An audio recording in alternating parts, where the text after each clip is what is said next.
And here we are. This is Jason, Wyatt and Jason over here at MASKast, Agents of Mask. We want to welcome you all. This is a very impromptu, so I'm sure there may be one or two stragglers watching us, and we appreciate it if you are. If you're not, you're catching us on YouTube as a retake. That's awesome. That's quite all right. But we wanted to make sure we captured this moment, so to speak, uh, reliving, reflecting on RetroCon 2015. He and I had just a awesome adventure. Really, is what it was. 2.5 hour It drive one was. way, but it was well worth the journey. So we're gonna kind of do a quick synopsis of what's going on. We're gonna kind of go over the first impressions of what we saw of RetroCon before we basically met up with everybody. Then talk about like a little synopsis of RetroCon, so to speak. Then we'll go into talking to Doug and also Bill, finally actually seeing him in person instead of virtually. Yes. We'll go into our panel, the awesome experience that was. Uh, then we'll kind of transition from primarily masked and go into what I'll call it a pseudo art. We discovered the 80s moment. We do a walk around, reliving all of our nostalgia. It's hard to say, we call it nostalgia now. But nonetheless, and then we'll talk about how we talk with the voice actors, other voice actors that were in show. And then finally, we'll talk about our so-called booty acquisition. Uh, no, it's clean. Pirates booty. That's the right word. That kind of booty. But as you can see, you have us in the same location. This is the twice that this has actually happened to us. I know. Yeah, I was still trying to think of that. This is how cool is this that we're doing a hangout and we're side by side for once and not going back and forth between screens. But I know we had done it at least that one other time when you were down, Right. and of course now we're together again for our MASKast, which Right, is and this very time you cool. can actually see us, whereas the last time we were just doing the Skype kind of bit, Right, uh, right. and it was hilarious because at that time we were literally on two different little desks or table, back to back, literally, uh, and we were literally Skyping in the house so he could record it onto Pamela. That's the program we were using at the time. So it's hilarious that we're doing everything virtually, but we're back to back. Yeah, it wasn't really like being in the same room. It really wasn't. But No, but this is awesome, especially with Google Hangouts. So I just want to, before we start too, thank Tony and his wife Rosemary that put together RetroCon and giving us the press badges, which was really cool. And I've got mine here somewhere, but I just wanted to give a quick thank you to them, setting up the panel, inviting us, and it was just really a time kind of moment, at least for me. At least that's what I used to sell to my wife to get the plane ticket to come up and spend the weekend. So I owe her big time too. But so thank you to her. I think she said chocolate, didn't she? Chocolate will definitely be involved. Yes, to get back to the even sides. But big thanks to Tony, and it was just a fun experience and one we won't soon forget. So appreciate that. But yeah, well, let's just talk about kind of our first impressions. It was about a 2 hour drive for us. About a 2.5 hour drive, primarily highway, interstate. Then we kind of got the last 40-ish minutes of what we would call backcountry roads from where we grew up. Not a little more populated than where we're from. Yeah, it wasn't back roads by any means, but so it was a fun drive, and we were kind of talking back and forth. What's it going to be like? Are we going to get a chance to hang out with Doug a little bit before and after the panel? Right. And we were trying to set up our plans. Well, let's try to get through, all the tables and stuff first. Get some pictures. Get some pictures of the cosplayers. And it didn't. I don't think we even got through half of it. Well, we got there a little bit later than when it opened. We wanted to get there right at 9 o'clock, but I think we were there about 9:30. Right. But before we even walked in, we were taking pictures. I think it was the New Jersey Ghostbusters that were outside. That's right. They were outside. And so we got a couple shots of their Ecto 1A that was orange and white. I thought that was interesting. Unique, yeah. And then there was a car that had a awesome Star Wars design on it. We got some pictures of that. But so we were taking pictures before we even walked our first foot inside. Was it Hall or Hall C or Expo C? I think. Yeah, the building where they were having that. So that was really cool. Before we even got in the door, we were getting pumped up. So. Oh yeah, and I had to aid that because we're obviously 80s buffs. We have a little bit of early 90s as we were teens during that era. Like I think I did what's his name, Cochran with Life is a Highway. Yeah. and I'm trying to think the guy. Pop Goes the Weasel. But the rest, third base, yeah. So the rest of it was all primarily 80s. We had a couple of those ones, but we were just I made sure that was on the playlist in the car while we're shooting up the highway to kind of not that we're old relics and we're far from forget our past, but it was like let's get ourselves pumped up for this. I even threw in the M.A.S.K extended version and the one MIDI version remix, remix that we had come across some time ago. But it was man, we were psyched already. I think just because we were going to see Doug, and then we just like Jason said, we just saw Ecto 1, and it was like, oh, this is it's starting. On, baby, it's going, it's on. We had to stand out for ourselves. We had to try to do our own standout. So right behind us, you see one of the T-shirts that we wore. We both wore the same type. Each of us had our 80s belt buckles. He had, I think, Ghostbusters. Actually, I did not wear a belt. So you didn't? Nope, I didn't wear it. I brought it. I didn't look too low anyway, but only when I'm wearing the jeans, not with the shorts. I usually don't wear a belt. But I was wearing my Thundercats emblem. Somebody pointed out on Facebook. Yeah, no one really pointed it out. I really didn't care. It's subdued, so you wouldn't see it unless you're like, oh, it's all the same. Right. And if you're like my dad, it's not Thundercats, it's the Nittany Lions. He pointed that out. He goes, nice, I like the Lions. I'm like, we were in Pennsylvania, so it was close. It was close, but I was like, different meaning, Dad. You won't get it, I'm sure. No, it was first impressions. I mean, we walked in, once we got through the table, they right away had names for us. They had press badges for us, which was awesome. And then we just walked in, and there's a woman greeting us, welcome to RetroCon, enjoy your stay. Like, that was awesome, actually. Yeah, I went back out a couple times, and she did it every time I came in. And yeah, good on her.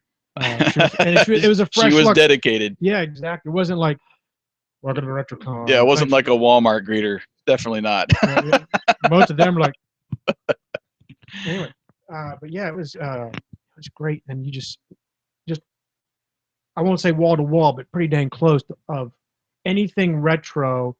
I would call it 75, 80% 80s, maybe more. I would call it overwhelming. Well, I'm talking about what the vendors had. There's a lot of tables vendors there. I would say probably 75% vintage, and the rest was modern retro. I guess what you would call it, like we would call it 90s, some 2000-ish. Well, and then there's like the newer Star Wars stuff they had, obviously, and then like G.I. Joe Creo, which just came out in the past couple of years, but it's based on all the original characters. So there's a lot of that kind of in between stuff, but there was a lot of vintage stuff. I could have easily spent $1,000 in there. Same here. In like just one pass down one aisle. Somebody had a USS Flag from G.I. Joe. I had not seen one in a long time that was, out of the box and all set up. And I can't remember what the price tag was on that, like $650. $650. And it was like 99% complete, he said. So right. Just seeing stuff like that you don't see every day, even though it's way out of your, price range or whatever, was really cool. To the right collector, I'm sure it was well worth the money. But it was, I mean, it's a little Right, higher right. price for us, but it was still, I had never seen one in person. And I saw it. I realized it was large. I figured it was fairly a decent size, but seeing it in person, I'm going, holy, there's no way I'd be able to unfold it all because, without mom saying something, you know, Right, right. um, let alone my wife let me have one. Uh, but yeah, it was so, Yeah, they had different artists. We actually found the artist that did those kind of caricatures of Mask and Venom. That I believe was on DeviantArt. He was there, so that was pretty cool. They there's some had, authors there. yeah, there's a few authors, books on the history of Back to the Future and Pee Wee's Playhouse. I can't remember the guy's name. There was a whole booth that was just set up. These are really cool. It was marquees from arcade Yes, machines, those were awesome. and I don't know if it was from a scrap machine or whatever, but they were vintage, and they built a box around it and a lighted back. Yes, So it was like, just like the arcade yeah, it lights. was like backlit, and yeah, it was just like being in an arcade. And there's a whole wall of them, and there was easily half a dozen that I wanted to take home with Oh yeah, me. Contra and Miss Pac-Man, and all of the Spy classic. Hunter, You're right. all the classics were there. Those were very cool. And So speaking of the games, they actually had, I think, only four. They had a couple arcade games set up. They even had a, they and you could did. play it. Miss Pac-Man was back there, Yeah, and and then they had a whole, I think it was actually two or three tables yeah, of all the old retro arcade that you and I would have at the home. home consoles. Yeah, Exactly. So they had Atari, Nintendo, Super Nintendo. They had the Sega Genesis. I think they had something else. I can't remember. NES. Yeah, the original NES, and I don't know Was if it they had one of the Amiibo? computers set up or something like that, but Was it? it could have been. It was really cool. So Oh yeah. And then I they had, saw kids, small kids, over there playing, which was really neat to yeah. see. Because obviously I wanted to jump on and play some Super Mario Brothers. Today's the 30th anniversary of Super Mario Brothers, so There you go. Get your game on. yeah, it's that was really cool. And then in the very back is where they had Kit. They They had had Notchback what Kid. I think was the Notchback name of Kid is the what they Nintendo. called them. Uh, And then the thrill of a lifetime it for was. me, I finally got to meet the DeLorean time machine up close and personal, and got to sit inside. The flux capacitor was fluxing. I almost had to yank him out. He would leave the we car. we both got pictures, and we did the whole Marty, yeah, sunglasses up, looking at the watch, Right. pose. Right next to that was the Bill and Ted's telephone booth. We did a little air guitar Right. in front of that, and then the back wall was all the voice And then actors. there was one corner that was all Ghostbusters. And actually, it was two entities. It was the Yes, Philadelphia Ghostbusters married with, I guess, the New York City or New York, or New Jersey, I think, was New there. Jersey Hmm. Ghostbusters, and they just kind of came as one collaboration there. It was really cool. They had a little area set up for the kids to do Exactly. like these little experiments with slime, and They even showed uh, they had a big, huge poster up there how it's made, yeah, which was really cool to and they see. had all the gadgets laid out there, the trap and the PKE meter, and they even had Super Nintendo, the big, huge. the NES set up for the Statue of Liberty. I thought that was really cool. They So really had the detail. I'll give them that. They had the authentic detail, and they were. Um, Now I don't have a snapshot, and it's been a couple years since I've seen Ghostbusters 2. But we're talking about that huge, the old huge Nintendo yeah, playpad. They had a circuit card peeking out on the top, and I think there was one a little bit on the side there, and I'm pretty sure it was probably screen accurate without seeing it. Uh, a photograph of it next to me going, no, that chip's in the wrong slot. Uh, I would say it's probably pretty dang close. yeah. For the common Ghostbusters fan, it was very cool, Right. and nobody would give them any crap about it. That's for No. sure. But and on the back wall, let's run down the voice actors that Yeah. were there. We had Michael Bell, and we had Larry Kinney and John Machida Jr., the fast talker, and of course Doug. Was there one more? Yes. McConaughey. I think it's Michael. I think Michael there are two McConaughey. Michael. Yeah, two Michaels there. 'Cause So we even said, I guess he sat next to Doug on the plane, and I kept saying Matthew. I'm thinking, of course, typical actor. We know it's Michael. Michael. Okay. Yeah. So So they had those guys there, and that author was back there with them. And then actually, before we even went back to see Doug, we finally ran into Bill Ferris from MattTracker.com. Got to meet him and his wife, right. and we were all huddled there around the DeLorean. Yeah, we were. We were. It was really good to meet Bill in person for the first time, and he hung out. We pretty much hung out for a Together, while there before the panel, and we went over, and Doug showed up. I think it was him and the two Mikes that flew over together. Yes. Yes. From LA. So that was really cool that they took the time to do that and kind of traveled together. I'm sure there was some awesome stories told on the trip over. I wish I would have heard. Yeah, I know. We got a few at the panel, but And I kind of felt sort of like we were his managers, even though I'm sure it was a whole different other venue. Bodyguards, more like it. Yeah, we were. But we showed up, and of course we had these. I don't know if I can get a good shot here.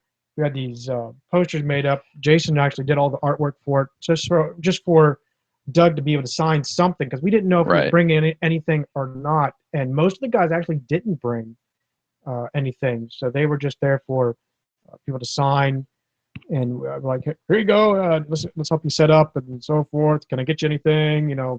Yeah. I even periodically would jump out. I missed a freaking opportunity. We'll get into that. But I missed an opportunity to kind of go back and check on him to see if he needs water or whatever, food, whatever. We just chit chatted, but it was missed awesome. the trivia. Yeah, and we didn't even. I mean, we're just fans. Nothing more than just fans, except that we have a little website and a little podcast. But we're not anybody above that. It was hilarious though, because I had to step back and think, we're just sitting here acting like managers, good friends. It's like we've known Doug for 30 years or something. Well, we have, but I mean personally. Right. We kind of kept coming back to him.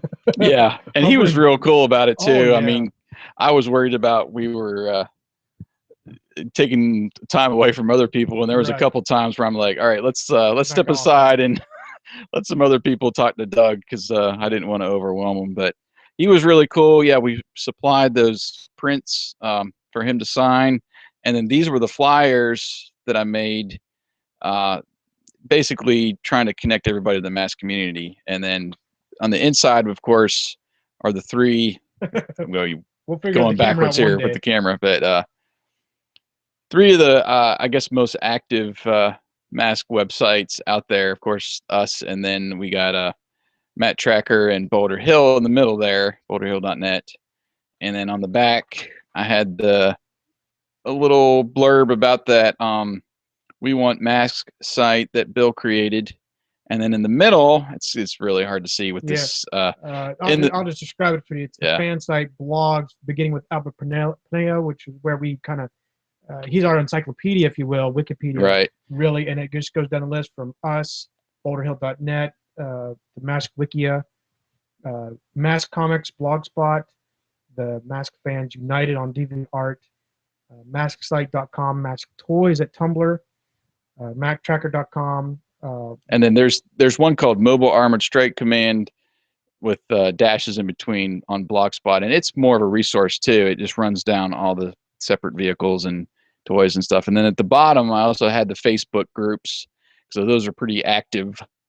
M.A.S.K Fans, M.A.S.K Comics, Movies, Toys, and More, M.A.S.K Peaceful Nations Alliance, M.A.S.K Toy Collectors, M.A.S.K versus Venom, the Matt Tracker M.A.S.K Forum, and the unofficial M.A.S.K discussion and trading groups that are all on Facebook. Right. So we were really just trying to plaster, if you call it, advertise for M.A.S.K, not primarily for us, but really just push the M.A.S.K community on to whomever showed up, whether they were novice, maybe even remember Doug from his other art, his other work, just something to kind of give people kind of something in their hand. And Doug was very, very gracious.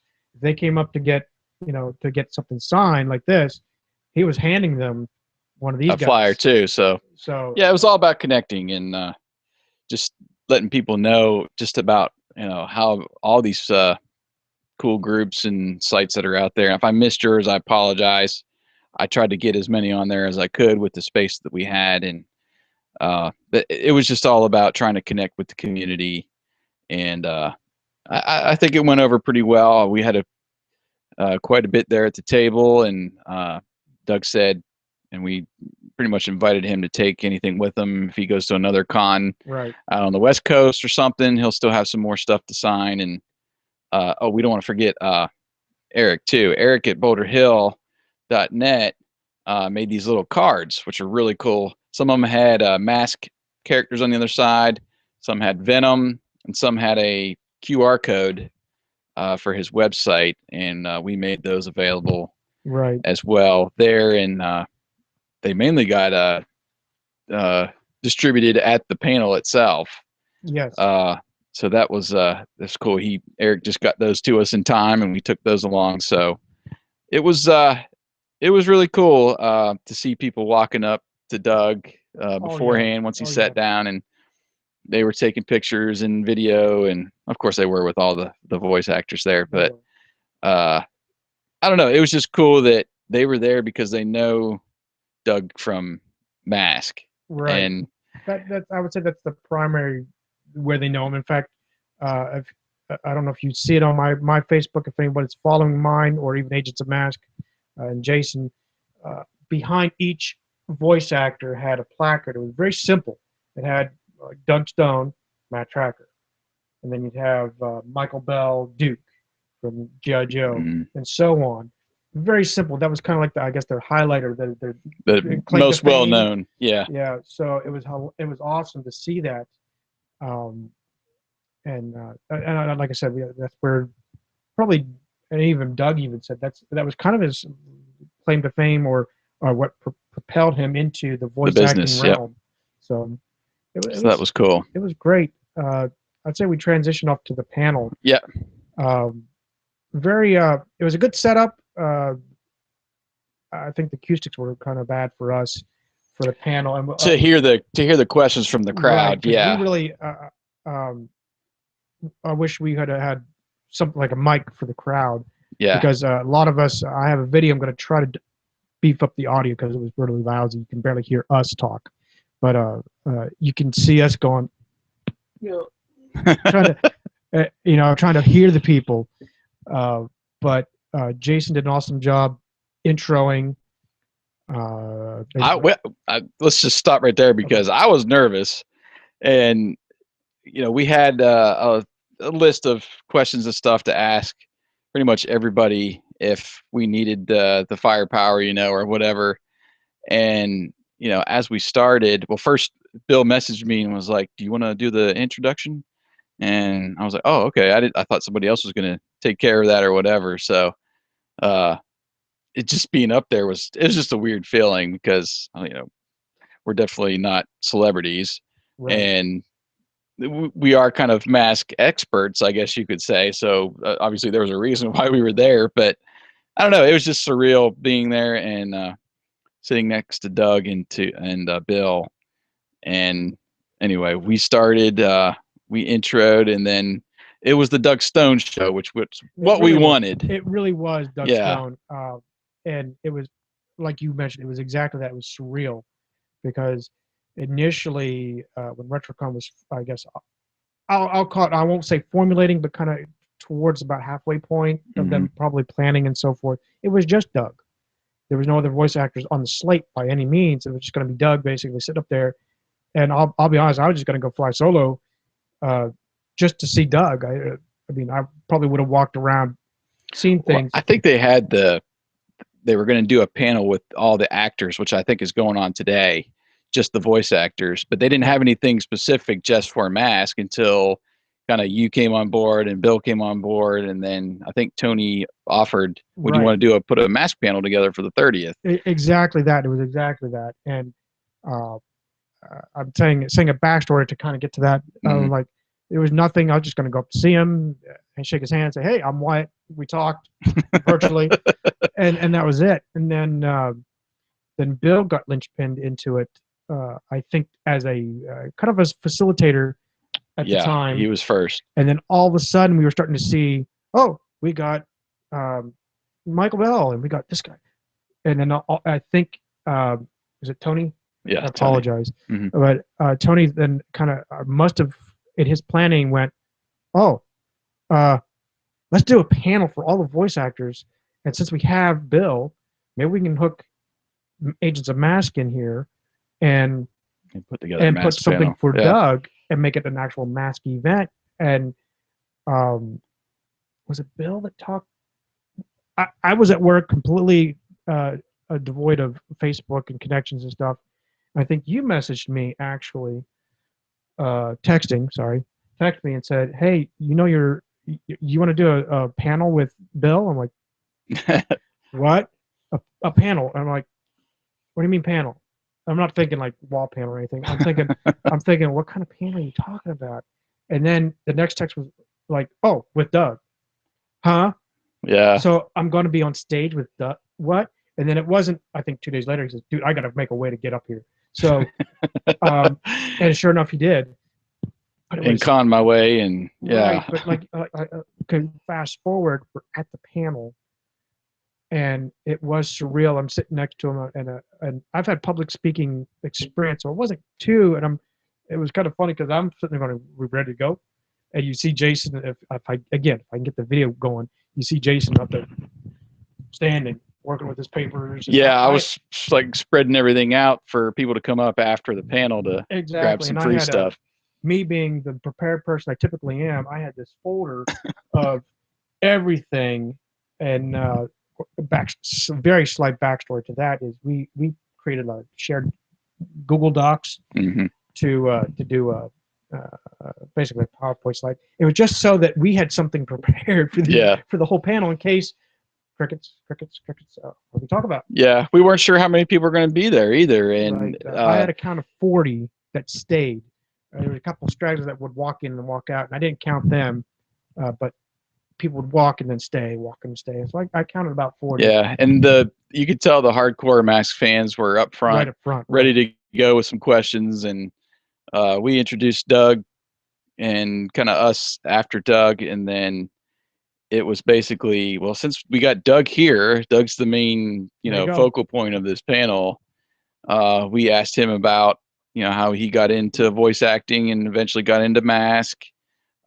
He went into how they set up the recording, and it was just mainly bouncing stuff off of Doug after that. He did the voices. The fans loved the voices. Oh, yeah. Like we did. Obviously, right. You hear Dusty and you hear Bruce, and we kind of went into some questions that we covered in our interview, about how he stands and how, right. But it was great to see is how very he still. He didn't stand up, but you could see him on the chair. If you were, especially if you were probably close enough, you'd see that he would, when he was talking about Hondo, you could see him, how he describes how he puts his chest out so he can do the Hondo thing, and then he's talking about Bruce. He's like, I am like this. I am so small. You can't see me. And of course he jokes about how he looks like Al Pacino a lot. And of course we did some personal stuff. Like, what's the life of celebrity Doug Stone? Yeah, like, he had some really good lines about, well, I usually have poker with George Clooney on Tuesdays, and I chill with the Kardashians on Thursdays, and he was real funny and humble about it. And the way he really talked about was those voice actors, some of which flew over with him there. It's almost like a fraternity to them, and they hang out, they have lunch together, while some of them are still working. Doug's working here and there. I think he did mention he's finally getting ready to retire from the business. But it was really cool to hear him talk about how they're still connected out there, after really 30 years where the boom of voice acting, kind of happened before it was just like Mel Blanc doing 800 voices. Right. It was and him then, and the oddballs of Disney, like for for Mickey, and like you said, he has a good friend that played Goofy, and yeah. so forth. So yeah, it was cool to hear him talk about kind of those days and his charity. He helps volunteer for the local animal shelter there. To rescue cats, like street cats, feral cats. He gets a really good kick out of that, and he even talked about some recent projects, the Thunder and the House of Magic movie that's on Netflix right now. I would recommend that. I've seen that several times. My boys love that. He talked about doing. I'm trying to think what else he was into now, but it was one of the Lego cartoons. He's the mayor. Oh yeah. Was it Lego or something? Anyway, I can't remember. We'll have to dig it up on his IMDb or whatever.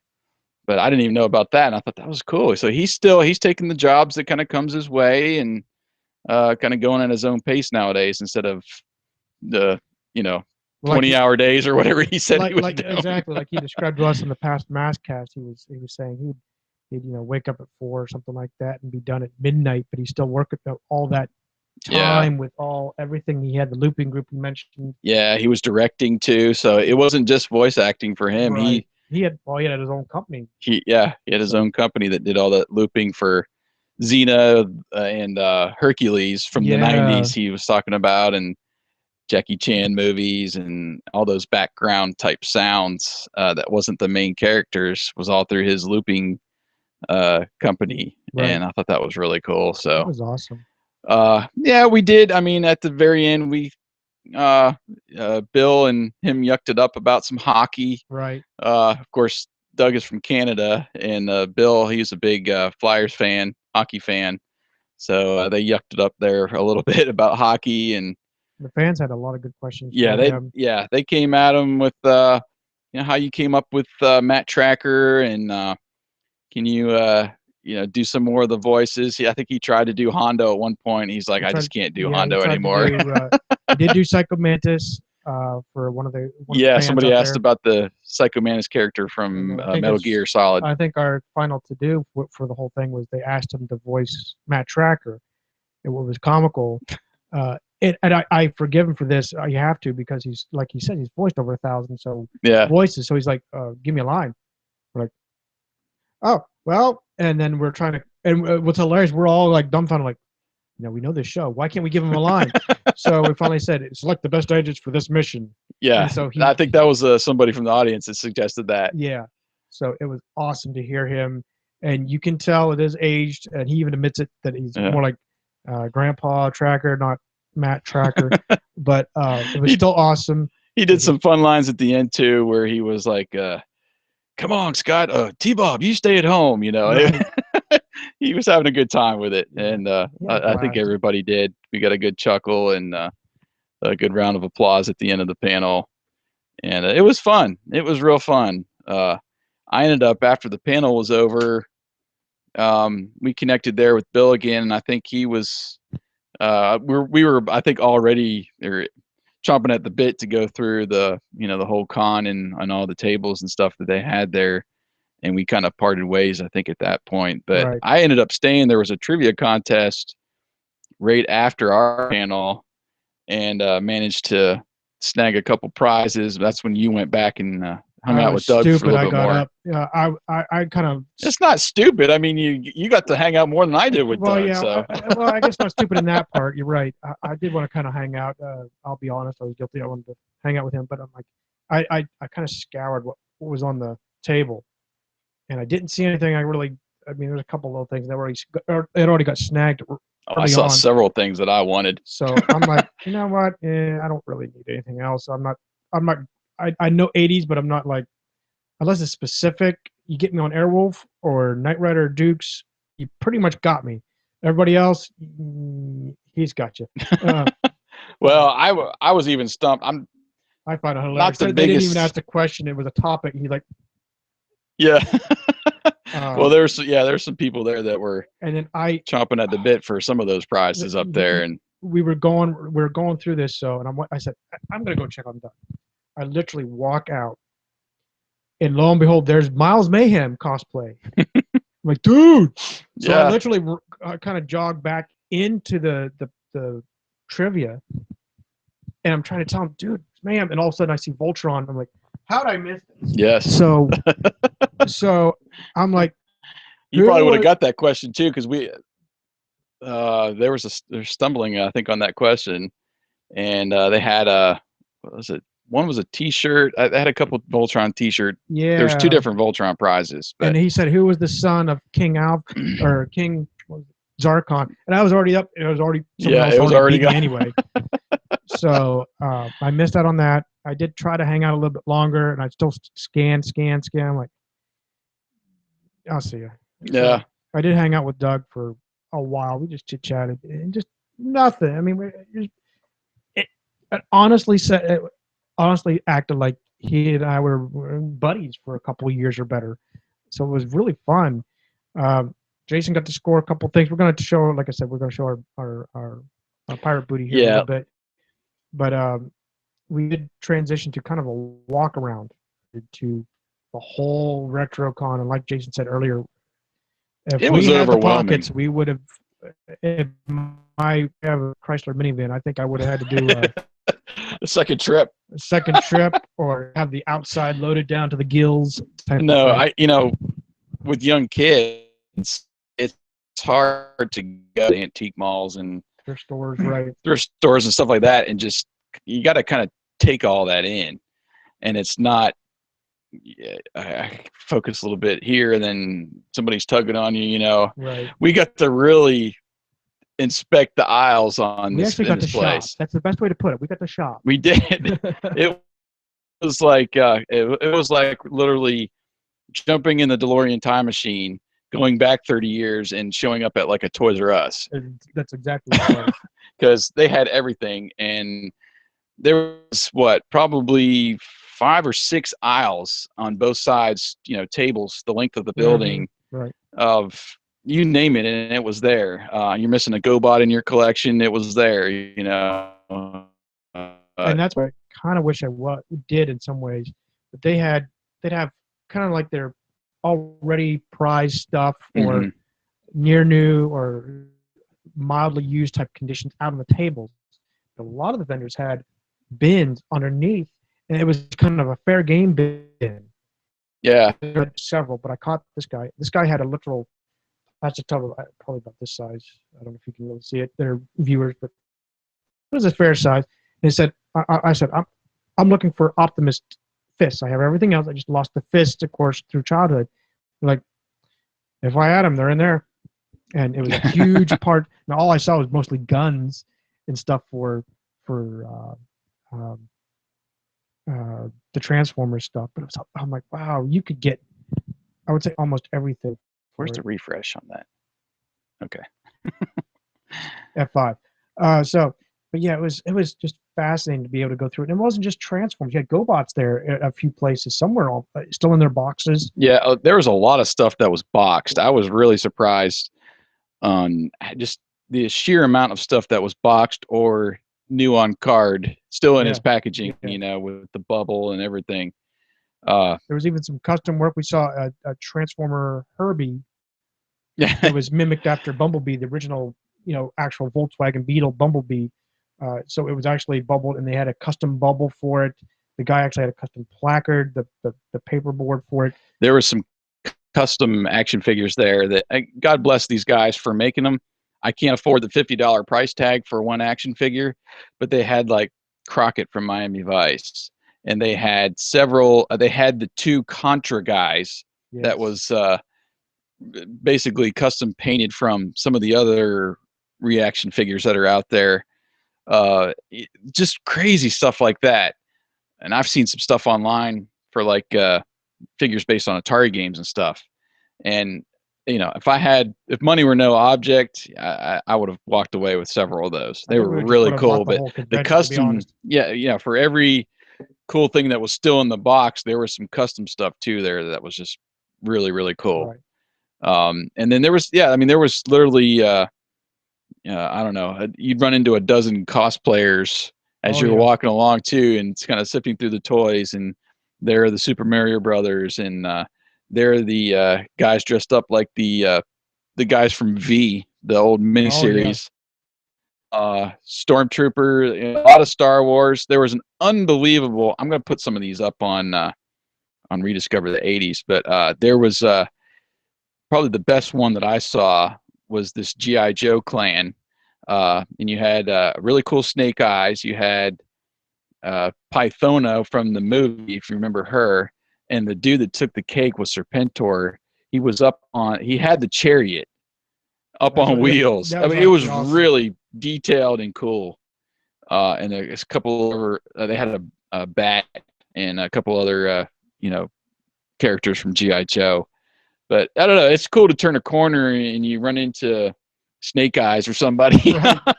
Hey, buddy, they're cosplayers for the most part are really cool about, hey, can I get your picture? And they'll just basically put down what they're doing or turn around, and get you a picture. Uh, there was a guy outside. I went outside one time to, I think, stuff that we got back out to the van, and it's the T2, the Terminator yes. I'm going to screw it up. I think it's the T1000, the policeman, and he's there with the picture. Have you seen this boy? And he's got these fake the silver bullet holes. Right. Oh, it was great. It was just fun. I haven't been around that many. Well, this is my first convention. Same here. Yeah, Sergeant Slaughter. You got a picture with Sergeant Slaughter. Slaughter was cool. He had it to a T, pointing at the camera. Yeah. With the sunglasses and the hat on. Very cool. Very cool. Joker. We saw the Joker walking around. We got to snap a photo of that. And they actually had a cosplay contest. Right. They had karaoke in the afternoon. I could hear some people singing Rick Astley and stuff back there. I was like, "You go, right? Go for it." There was a couple. I think was there a Doctor Who character? I think I saw. There's some. The robots. Yeah, those awesome. Were impressive. Holy cow! And forgive us, we're not Doctor Who fans. I don't know what you call the little robot guy, but there was a couple that were like life size, rolling in. It looked like they were on control. I'm sure there was people in there. Oh, there was. I saw that very, very faintly. You see this little, I don't know. Grid. It looked like they were just, somebody was walking behind them with a remote, moving them around the parking lot. That was way cool. So there were some cool cosplayers there, and after we kind of went through the whole place too, and Power Rangers. Yes, there was. After we kind of went through the whole place and we had scored some items, we finally went back around and talked with some voice actors there as well. Right. That was actually really interesting they are they are human, don't get me wrong, but you see a celebrity, right, and you kind of get a cap shot, or maybe you're kind of blinded by what the media says a lot of times, but these guys were real. Very approachable, very personable. Yes. They were glad. They would, you could talk their ear off about Voltron season 1, episode 34, the whole half hour. They had the patience for you to talk about that. And God bless them too. Yeah. This is 30 years ago, and you're talking about stuff that happened in your childhood. You remember this episode and this? Some of them, man, they're just like that. Oh yeah, I remember that, and I remember something happened during that recording session, and they'll go into a story, and I just love stuff like that. That spontaneous. You trigger a memory for them, and they're right on top of it. You got your picture, I think, pretty much with everybody. And unfortunately, I didn't get my picture with Mike McConaughey. Yeah, Michael McConaughey. Mm-hmm. And I apologize, I should, but I honestly don't know. I don't have anything to reminisce any of the characters that he did. I think he did one of the. Was it one of the Transformers he did? Tracks he did, but I don't remember. I honestly don't remember that character, to be honest. I should have. I just should have done it. I have a picture of him from a distance, but I don't have like a right. Pose. But I did get to talk to Michael Bell. You all probably know him more, especially you, from G.I. Joe, know him from the Duke. He was a Smurf. I don't know which one, but he was a Smurf. He had even a Smurf leather jacket. Yeah, he had the Smurf logo and the Smurf like embroidered back. It was like a biker jacket. Yeah. It was like the coolest. Nobody has a Smurf biker jacket. But he does. But he does. Michael Bell does. And he's the only one probably can get away with wearing one, you know. Probably. It's really cool. Really but, cool. I honestly know him more as Lance from Voltron, Red Lion. Mm-hmm. So that's why I kind of was around, chatted with him a little bit. And he didn't have anything Voltron at all. He had everything else. But he said he did have a script. They were auctioning off certain things. They're actually having an auction. Yeah, the guy that held the auction was John Machida Jr., the Micro Machines man and the fastest talker. I don't know if he's still the world record holder. So let me tell you, we weren't at the auction, but just listening from a distance, that was the most entertaining auction probably that's ever taken place in the history of time. Yeah. As fast as he goes, and you know, he was adding little funny stuff in there too. That was crazy. I but missed out on that, but we both did because we were hanging out with the actors, I think, at that point. Yeah. Yeah, but we went down and well, we both talked to Larry Kinney, who played Lino. Right. He was Count Chocula, which we didn't know. Commercial, and the Cocoa Puff Bird. Right, and that was fascinating to hear. To see that he did all this work. He had one that I think had most of his characters. One of his a lot of autographed pictures that you could get. Which he was the. I think he was a Silverhawk too. The guy that plays the guitar. Yeah. Can't remember his name now. Eric, if you're around, chime in because you know it. But yeah, he was that guy.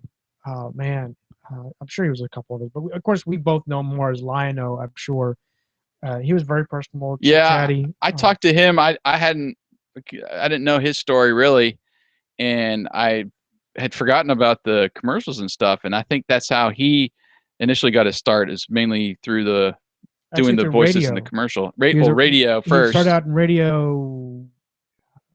I'd be lying if I said I knew. I think Detroit. I think he said, but it kind of was one of those, you know, right place, right time. Someone came up and said, "You got a good voice for maybe voice acting," and it kind of landed him in the commercial spots. Then it turned.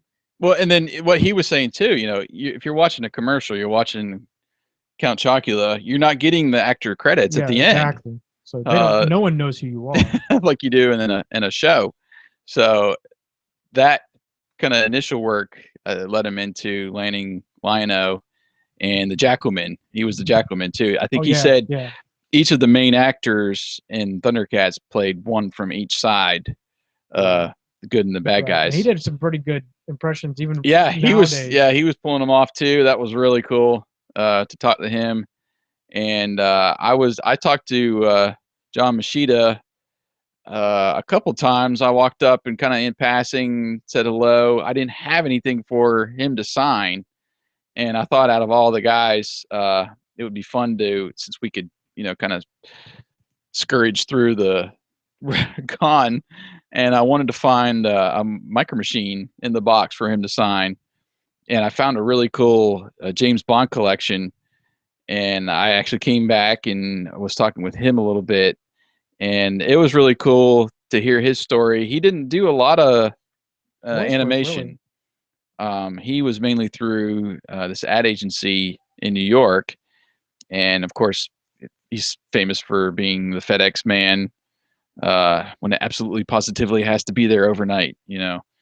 And then, of course, you know, the Micro Machines, and then he was telling us how much that exploded when he was the pitch man for Micro Machines, and essentially got the shaft on Christmas Eve of all places, that they weren't going to renew his contract. And he was a straight shooter as there was in the whole con, and very honest about it. And it was kind of, you kind of felt sorry for the guy that, you know, he made up this company Galoob all this money. They decide to go in a different direction, and the company tanks. Right.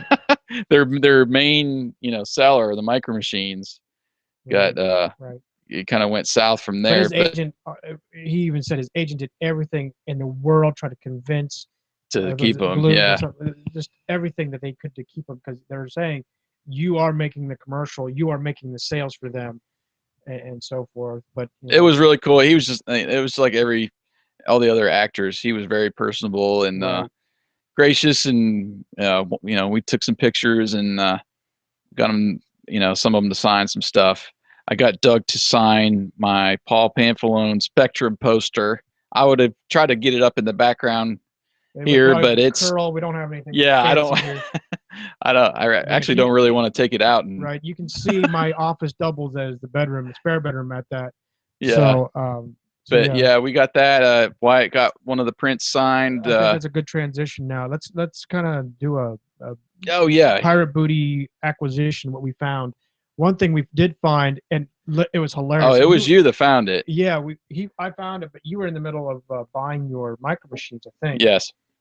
And this display, let me just set it up.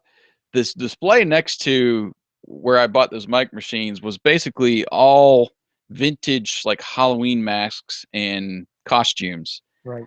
I couldn't believe the sheer amount that he had, because those things back in the day, you wore them one time, you wore them half the time when you were trick or treating.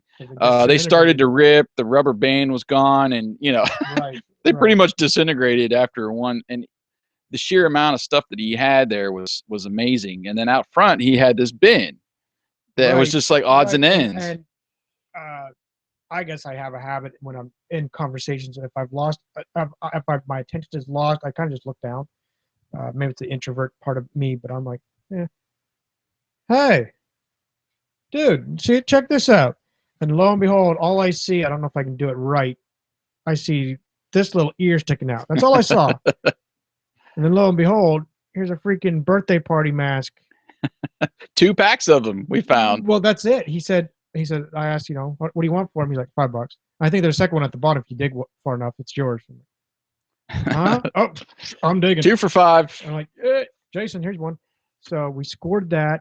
And I still have the birthday party invitations in my collection. So maybe next year when I hit one of the big numbers in age, I'll be sending those out to all my friends. you say that. Unmasked related. I still have I have a memorabilia box I was telling him about a little bit earlier. I still have from one of my birthday parties back in the 80s when I was, I don't know how old, the napkins from the Dukes of Hazzard. Oh, nice. Unused. So you're fair. No 30-year-old frosting on there. Or boogers. But yeah, it's. I'm like, wow, that's so cool. Speaking of, there was also we found one of the tables over there. We were passing through. Had an old A-Team bed sheet. Yeah, that was like their tablecloth. And then you landed. Well, yeah, I want to shout out to my buddy Sean Robert over at BrandonInThe80s.com. This is the first time I met him too, and we've been, I'll say, internet friends for several years. His site, it's been up longer than mine. It's called BrandonInThe80s.com. You need to check it out. Lots of cool stuff. He does like custom trading cards that should have existed, back in the day. He goes through and he'll take a screenshot of a kid's bedroom from a movie in the 80s and analyze and say, all right, this was this Transformer, and he had these 3 Master of the Universe figures, and here was arcade, the tabletop arcade Donkey Kong game, and he'll just analyze the bedrooms. It's really cool. So y'all need to head over there. But I finally got to meet him. And first of all, he shook my hand with a Showbiz Pizza token that he had. I had, I'll just get this out of the way. I had posted up on my Instagram. I found a ticket from Showbiz Pizza. And Showbiz Pizza, for those who don't know, was like Chuck E. Cheese of the 80s. And it was actually acquired. Chuck E. Cheese acquired it, I think. Yeah, I think it was. The name change. And that was like the place to go to when we were kids. It was about 30 minutes away from our house, so it was like a long trip to get over to Showbiz, and I couldn't believe I still had that. He saw it and said, hey, I got a token to go with that. And I had forgot that he said he was going to give it to me. And so he shook my hand with that token. And I was like, all right, this is way cool. And then he says, I got something for you. And it's something that I've really wanted to get.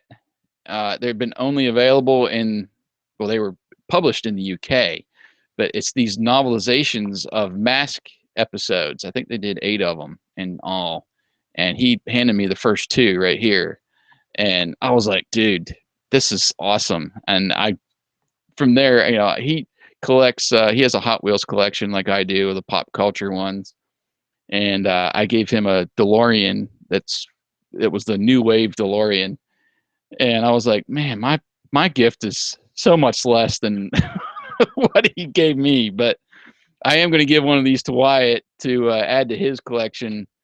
Of course, I'm going to keep the first one because it was my gift. But no, so that was way cool. Sean did post up that he brought his Matt Tracker GI Joe figure, Specialist Tracker, and he got Doug to sign that at the show, and I was like, oh, because you could bring 2 things for them to sign. I definitely wanted that poster to sign, and I was like, I really don't want to bring a Thunderhawk with me on the plane. That would be fun to play with and to keep my attention for a while.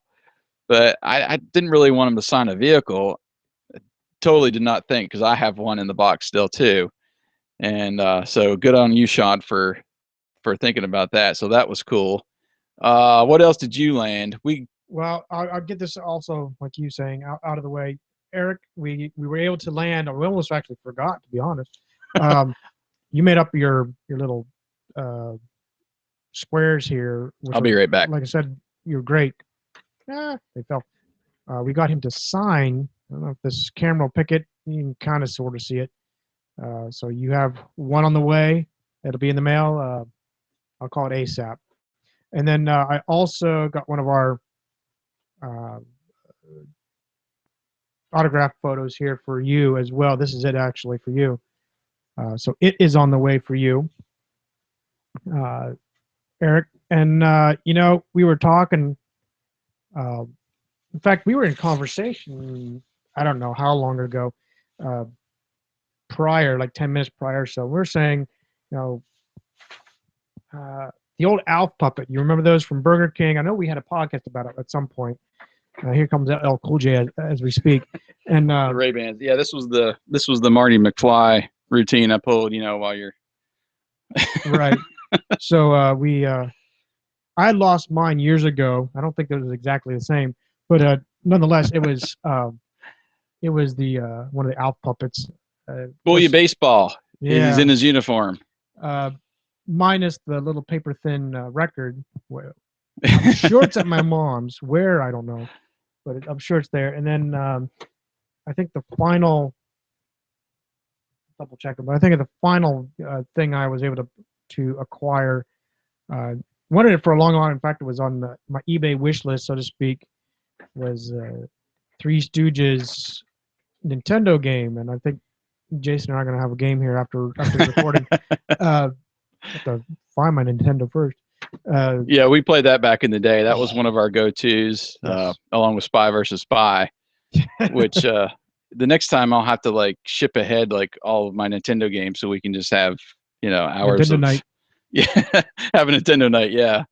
So I think it's your turn because you got more than I was. This was really cool. If you follow me on Rediscover the 80s, I had posted up screenshots or scans of my 1984 sticker book that I still have, and I cherish that thing. That's one of my most prized possessions in the entire world, let me tell you. But to find A-Team Puffy stickers still in the wrapper for $2, I was like, this is that was like an immediate buy. So that was cool. I did win a couple GI Joe figures. That was from the trivia. Those are from the Retaliation movie, which I've seen once, and that was enough. Scored a couple Ghostbusters 2 wax packs for, I think it was $1 a piece. And yeah, these were the bigger things here. And if you follow Rediscover the 80s on Instagram, you can see all this crap. But I'm actually going to hint. I'm going to do a Rediscover the 80s blog. We might actually do the same post. Just kind of it might even be like the book version of this podcast. But anyway, I'd We'll like post to some do stuff something up on our while site we're too. done. We'll do the photos and the whole nine. So stay tuned on We Discover the 80s. Yeah, I have a small low light figure collection from GI Joe, and I've been wanting the 50th anniversary. So I got him. If anybody wants this Cobra Night Fighter, we can work out a deal. And then I won an A-Team, a die-cast A-Team van, the Ertl one from 2002. I won that in the trivia. That was the question, which of the A-Team actors also appeared in Star Trek? That was Dwight Schultz. Dwight Schultz, yep. So Again, I landed that one. Too busy chatting with Doug. Yeah, and which is then cool. the last. Go ahead. I said I won't. I'd rather kind of chat with Doug, to be honest. The last thing was that Micro Machines collection, which is James Bond. I don't know if you can really make it out. You can kind of see where. Yeah, I got it signed by Machida from the movies Goldfinger, The Spy Who Loved Me, and Moonraker. I had no idea this thing existed, and I got it for $10. I thought that was the perfect thing for the Micro Machine Man to sign, and it came with a 1995 phone card that has Pierce Brosnan GoldenEye on the front. I did check it; it had expired, so I guess it's nothing more than a souvenir now. Expired in 1996. So, but no, that was most of our haul. Yeah, if we get in that phone booth with Bill and Ted, or the time machine, whichever. One thing I do want to mention, we did give most of our little mini posters and stuff away. We did manage to get out of there without giving away the last T-shirt. So I think what we're going to do, the ones that we made for the show, like you see in the background there, we're going to keep that, and we'll give one of those away. We're going to put together a prize pack for Mask Day, and we'll include that T-shirt in there, and we'll come up with some other stuff. The other cool item we do have is a vintage Thunderhawk die-cast car, in the wrapper still. So we'll put some other cool stuff together from M.A.S.K, and we'll do a giveaway coming up. I guess we're going to do it on September 30th this year. We did a little research, and I think it actually changed on the wiki page about when M.A.S.K was actually released. It had been the 16th, I think, of September for the longest time. That's what William Scott kind of Crawford, he kind of came up with that date, which is fine. We didn't know, to be honest, because there was so much variation, 16th or 30th. I think there was even another like a 19th or something. We need like a September issue of the TV Guide is what we need from 1985. Right. And but yeah, we did kind of back and forth research. I know Eric did some as well, and I think we've arrived that it was probably the 30th is more accurate than the 16th. Not a big deal, it's the same month, but still, I think we're going to shoot for September the 30th. Yep. We'll probably do one of these chats, and we'll set up the contest here in a little bit to get people to start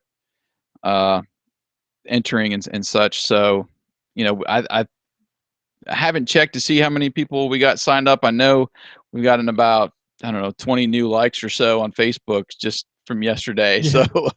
So make sure you're signed up for our email list on the site, and we'll give you the first crack at entering the contest. But we made a pretty good haul. We wanted to kind of do this as a, I guess, quote unquote tailgate show after the show. It started to rain. Oh, it was a downpour. That was an adventure in itself. I think we were going to have to get the gator boat out or something. But yeah, we'd wanted to, immediately following the show, kind of wrap it up and still kind of revel in all the excitement that we had. I think we're still just as quite elated about it. Yeah. So. And unfortunately, just with the drive and such, we didn't get a chance to go back today. I know I would have liked to. I probably would like, hey, Doug, can I sit next to you? I promise I won't sign anything. But no, it was really awesome to sit there and chat with them. And like I said, very cool experience. Yeah. We just hung out. I guess that's the highlight of mine. We kept coming back to Doug to check on him, and then we kind of got engulfed in conversation. I know you did, Bill did, for a time, just chit chatting. Real personable man. Yeah. It was an honor and a privilege to really see him in person and talk with him.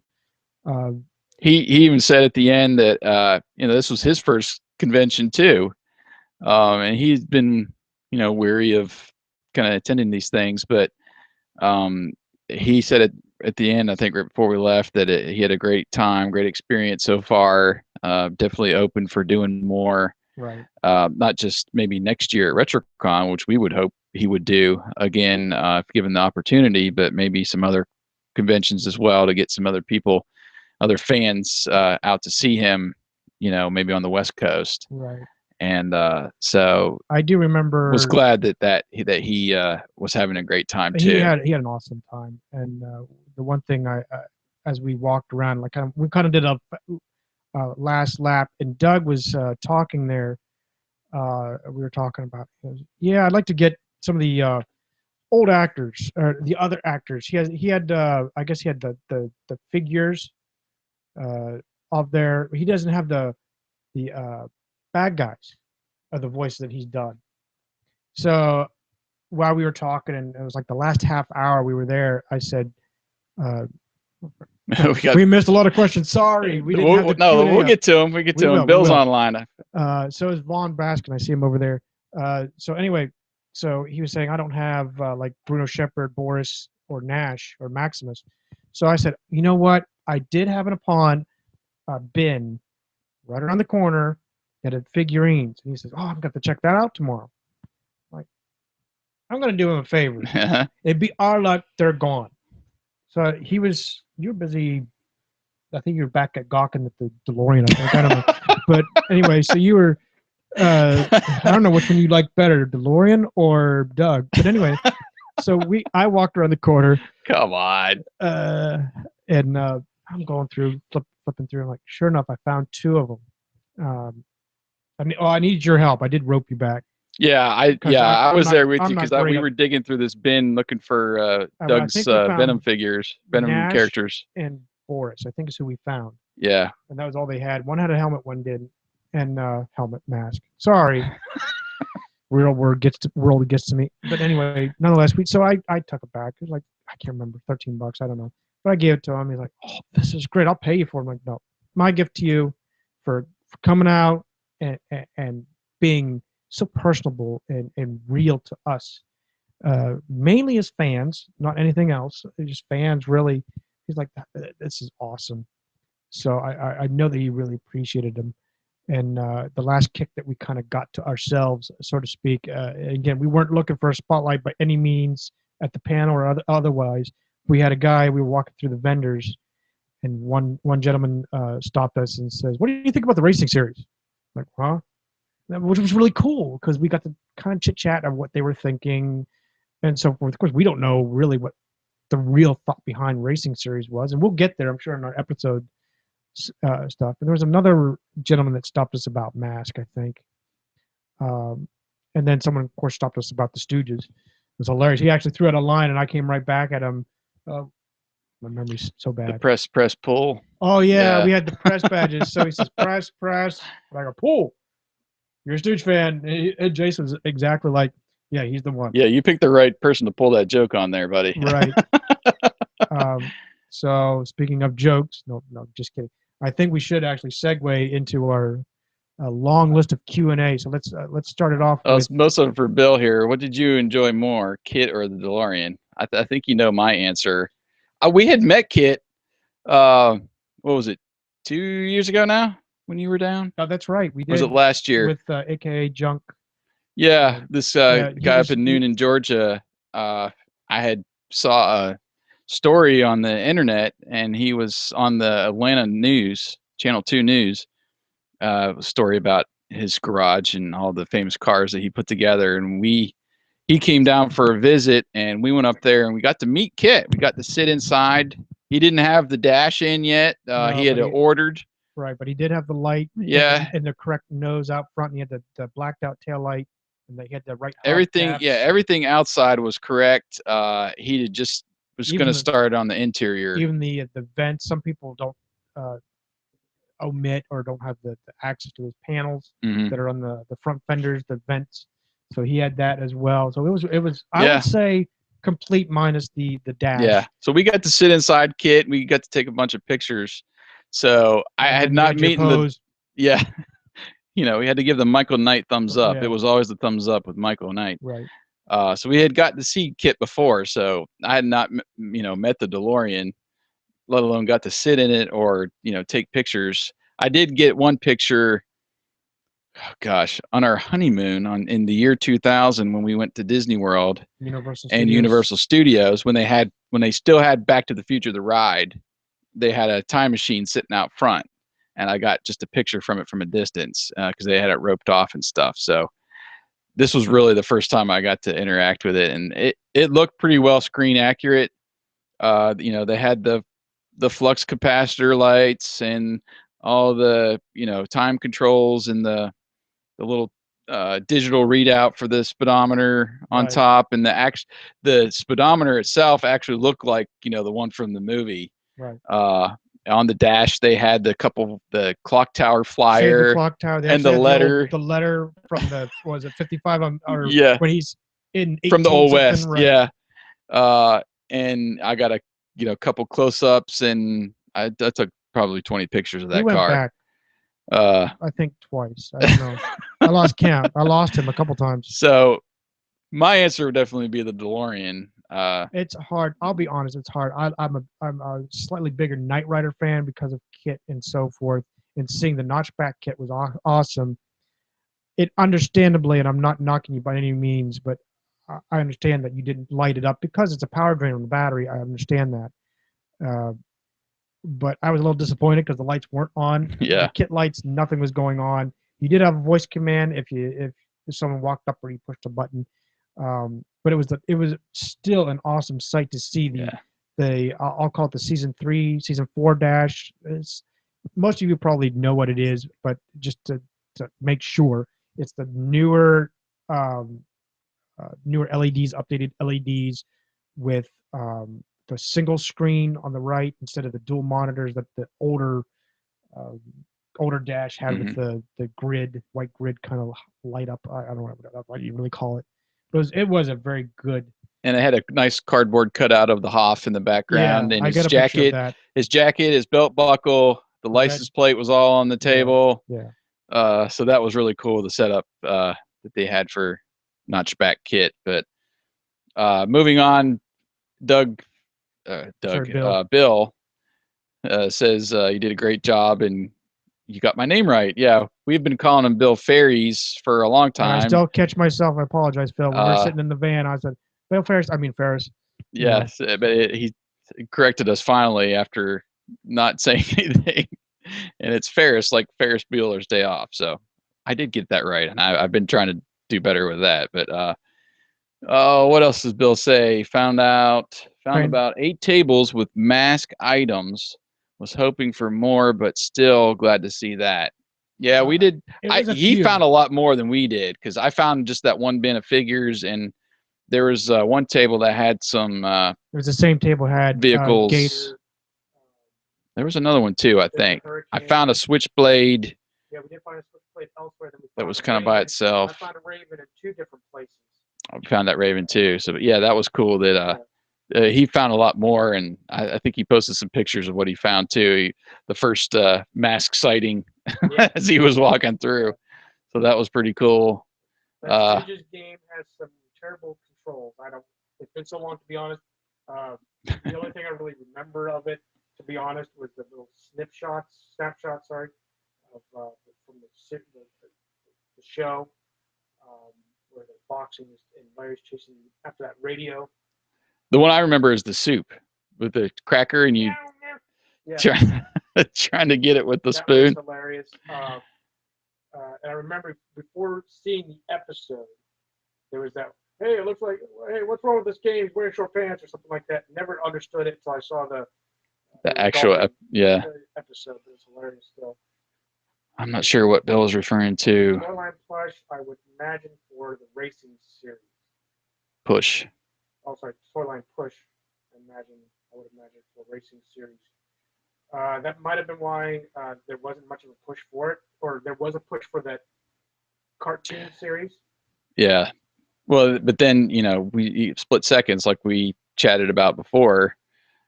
Why didn't they do anything with that? Right. But they had the toys. It's just, I don't know. We'll move past that. I thought you were going to drive away with it, Jason. The DeLorean. I wonder. I wonder if he's going to make some secret offers to the guy, try to trade up all his booty here to get it. Yeah. Asks, I wonder, do you think that Holmes, Saban, and Andy Hayward ever joined forces again? Well, Saban, it was Levy and Saban, I think, was the two guys that teamed up for the theme song. I'm not sure if that's what he's referring to with those two, but it says your mic isn't working. My mic is not working. It's weak. See now. Crank it up. So I apologize for the weak microphone. Well, we'll deal with whatever it is, I guess. Yeah, we'll keep moving forward here with the questions. Hey, Jason Wyatt. And if so, will it may? I think they started it down here. I'll say, hey, Jason and Wyatt, here's what the lineup to the Fantastic World of Hanna-Barbera's first season looks like. Oh, and then I think it was down here. Season 1 lineup was Challenge of the GoBots, the Jetsons, the Pawpaws, Yogi's Treasure Hunt, and Galtair and the Golden Lance. I think I was referring to, I think he asked us a question about that before, about the Fantastic World of Hanna-Barbera. And the only one I really remember watching out of that was GoBots. Yeah, that's the one I watched.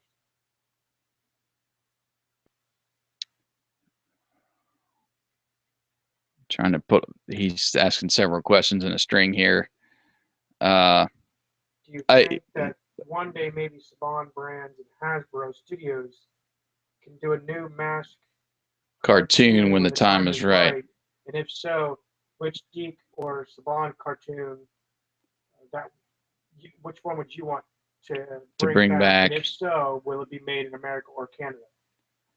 I don't know. I mean, it's still kind of speculation at this point if they're even going to do a cartoon or if it's going to be something different. My money's on a cartoon.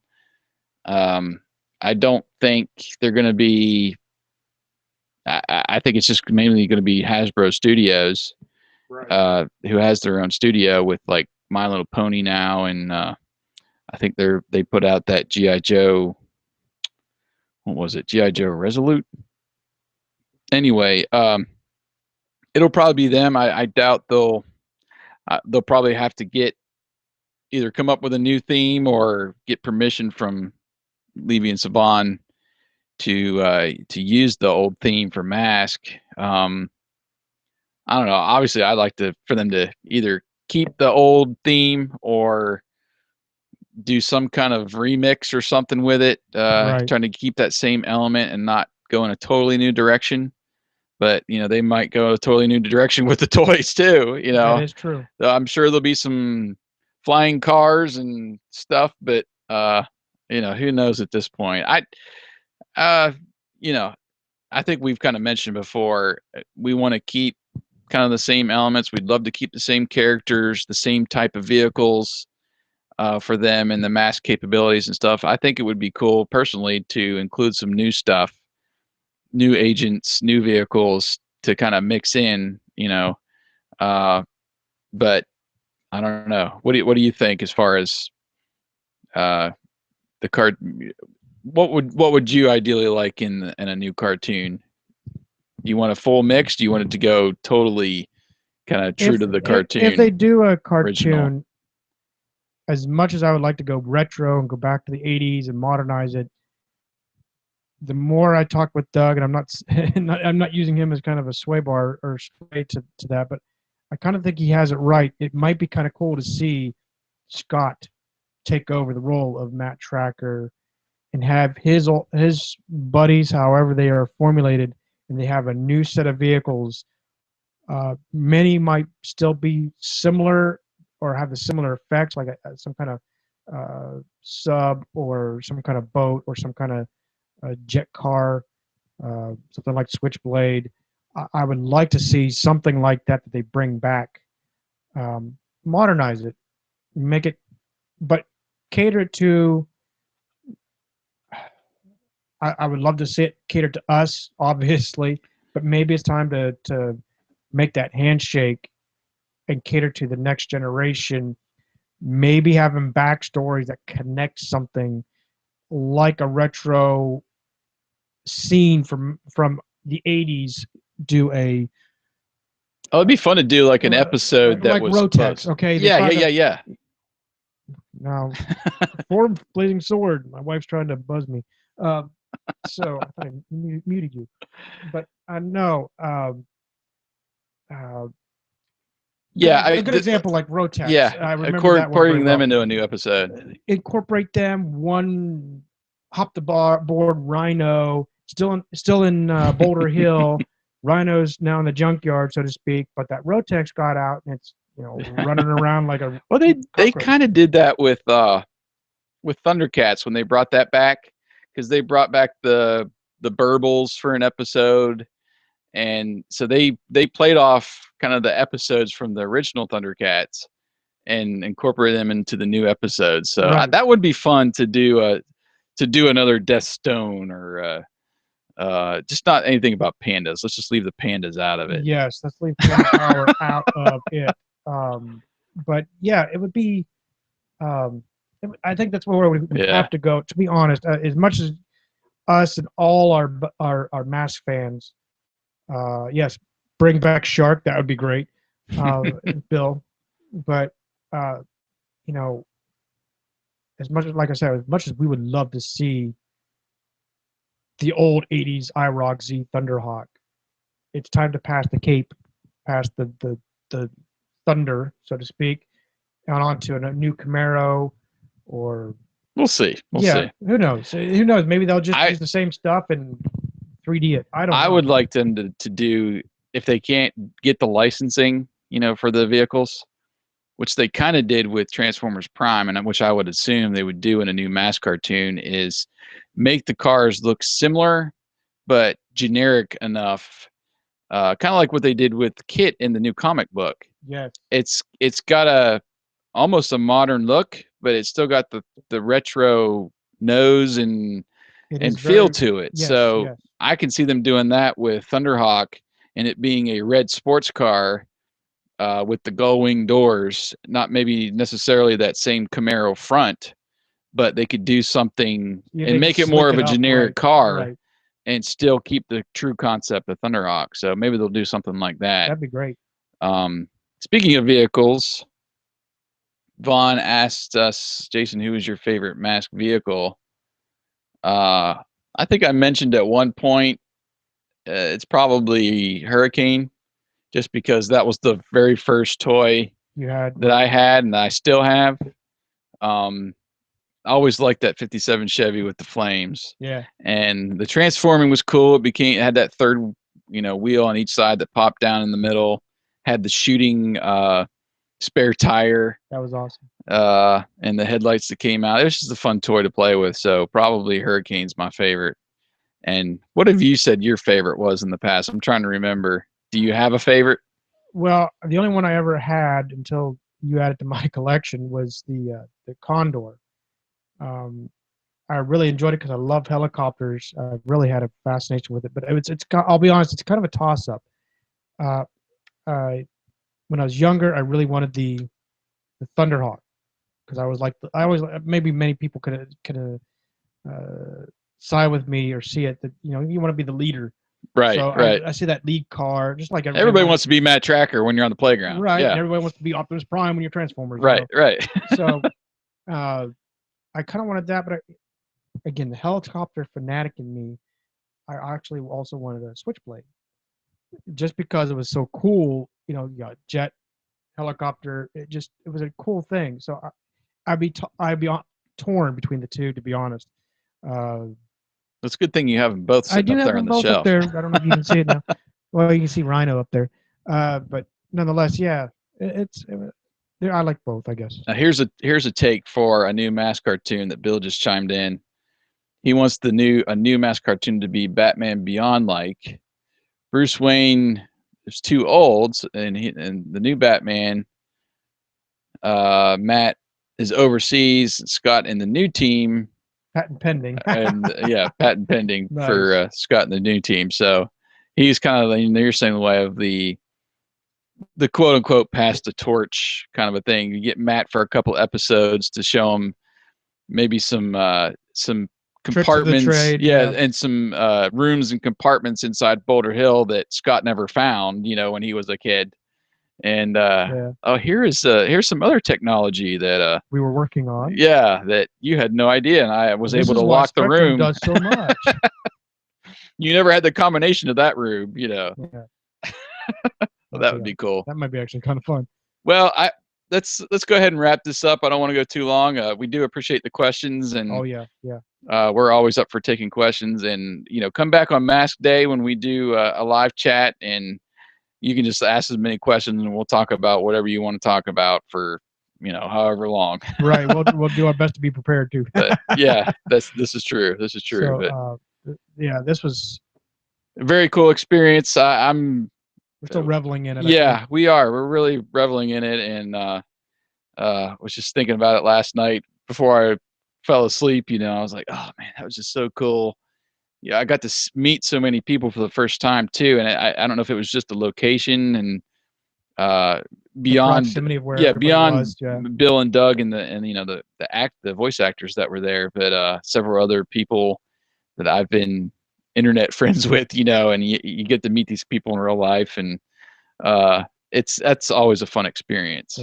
Yeah. So that was really cool, and then just the being on the panel and scoring some awesome goodies to show off to my boys when I get back tomorrow. Oh yeah, they're gonna be like, new toys. You're like, stay away. Off. You're not taking those micro machines out of the box. I'm sorry. I had to fight to get. I had to look through every nook and cranny. Yeah. So it was just a really cool experience. Thanks again to Bill and Eric for sending what he did. Maybe next year we'll get Eric and we'll get the M.A.S.K triumvirate of websites together live. That'd be fun to do that, and we'll get the laptop hooked up and we'll do a podcast or something after the show. I mean, that would be fun to do something like that. So hopefully this is just the first stepping stone into our convention world. It might be. And M.A.S.K, awesome. yeah, and another step we hope into M.A.S.K's comeback. Hopefully somebody from Hasbro will see some of these videos that we're hopefully going to post, and screenshots and stuff, and just to see that there's still a following and people still care. And as much as we would like to tote that we're the kind of the only podcast that went there, we're not. We caught a couple guys doing a podcast right up in the foyer with all the voice actors. So if you scour the internet, or if you're fans of those, as much as I would like to tote just our own horn there, go to them, because that's what's keeping this alive. Whether it's M.A.S.K or the nostalgia of 80s that it is, go to them, listen. And we didn't get a chance to interview them. We kind of felt like this is their thing. We don't want to take away from them as much as we could. We took away from Doug a lot just by hovering over him. But just that whole let's let them do their thing and go. Yeah. So, but I do encourage you to go over to them. I forgive me, I don't know who was recording at the time, but still. Yeah, the internet. I just I went on YouTube this morning and searched for RetroCon. I found a walkthrough of the whole entire place, set to some awesome 80s tunes. I can't remember the channel, but yeah, just go and search for RetroCon. I'm sure if you jump over to their Facebook page, they'll be posting more pictures. And if memory serves me right, they've done maybe little wrap-up videos in the past, just basically overviewing some of the events and stuff at the con. So that'll be cool. Just go and search that out. You'll find some cool stuff about the show and what happened there. And maybe see us in passing as we're looking for toys. Look for the shirt. Yeah. So it was fun, partner. Had a good time. It was a blast, like I've said on MASKast, but it was. I mean, blast doesn't even pale in comparison to how elated we are from this. So, yeah, this is awesome. We'll keep recording if we do this up. So we're gonna cut it off right now. But again, thank you for allowing us. Again, the guys at RetroCon, thank you for the opportunity to be a part of it, to walk through, be a part of that panel. Doug, thank you for spending the time as you did with us, and so forth, as well as all the other voice actors and the venue, everybody. It was an awesome time. I plan to come back. I do too. So, but yeah, it was an awesome time, and we'll leave it at that. Thank you for sticking with us, M.A.S.K fans, Agents of M.A.S.K fans. We'll catch you next time. Stay tuned. Like I said, we're going to do a 30th anniversary podcast. Yeah, thank you so much. And we owe you a new episode review too. It's coming. It's coming. Waiting. Maybe we'll do it before tomorrow. But thank you for watching and listening to MASKast Chat.